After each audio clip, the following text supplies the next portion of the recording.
દર્શક મિત્રો, હું અસ્મિતા ભારતમાં આપ હાર્દિક સ્વાગત છે. નજર કરીશું મહત્વના સમાચારો પર. રાજકોટમાં શહેરી વિસ્તારોમાં વધારો થવાથી પાણીની માંગ પણ વધી રહી છે.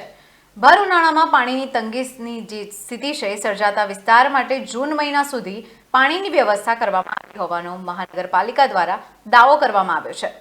સરકારે પણ રાજકોટ શહેરને જરૂર પડે સૌની યોજનામાંથી પાણી આપવાની ખાતરી છે. રાજકોટ મહાનગરપાલિકાના વોટર વર્ક્સના ચેરમેન અશ્વિન પાંબરે કહ્યું છે કે રાજકોટ શહેર પાણીની વ્યવસ્થા થઈ છે. જિલ્લાના 3 ડેમમાં જૂન સુધી ચાલે તેટલું પાણી છે. જો વરસાદ ખેંચાય તો સૌની યોજનામાં પાણી આપવાની સરકારે ખાતરી આપી છે. આ ઉપરાંત તેમણે લોકોને કરકસર પ્રમાણે પાણીનો ઉપયોગ કરવા માટે અપીલ પણ કરી હતી. તેમણે વધુમાં કહ્યું હતું કે તળને મજબૂત કરવા માટે બોર રિચાર્જ કરવા આની પણ સૂચના અપાઈ છે. કોર્પોરેશનમાં ધારાસભ્યની ગ્રાન્ટમાંથી જાહેર પ્લોટમાં બોર રિચાર્જ કરવાની કામગીરી ચાલુ છે.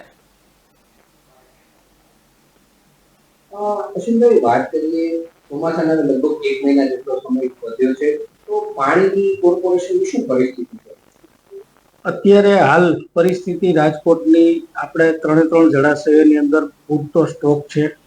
અત્યારે જે કંઈ ચોમાસું આવનારા દિવસોમાં આવી રહ્યું છે ત્યાં સુધીમાં લગભગ આપણે જરૂરિયાત નહીં પડે, છતાં પણ જરૂરિયાત પડે તો આપણે સરકારમાં માંગણી મૂકેલી છે અને સરકાર પણ એગ્રી છે કે જ્યારે જોઈ ત્યારે આપણે પાણીનો જથ્થો આપણને પરિપૂર્ણ કરવાના છે. પરંતુ આજે જે પાણી છે એ માનવજાતને એક અમૂલ્ય ભેટ આપેલી છે કુદરતે. તો આપણી પણ ફરજ છે કે પાણીને કેવી રીતે આપણે સંગ્રહ કરવો જોઈએ, પાણીનો કેવી રીતે બચાવ કરવો જોઈએ, કરકસરયુક્ત આપણે પાણીનો ઉપયોગ કરવો જોઈએ.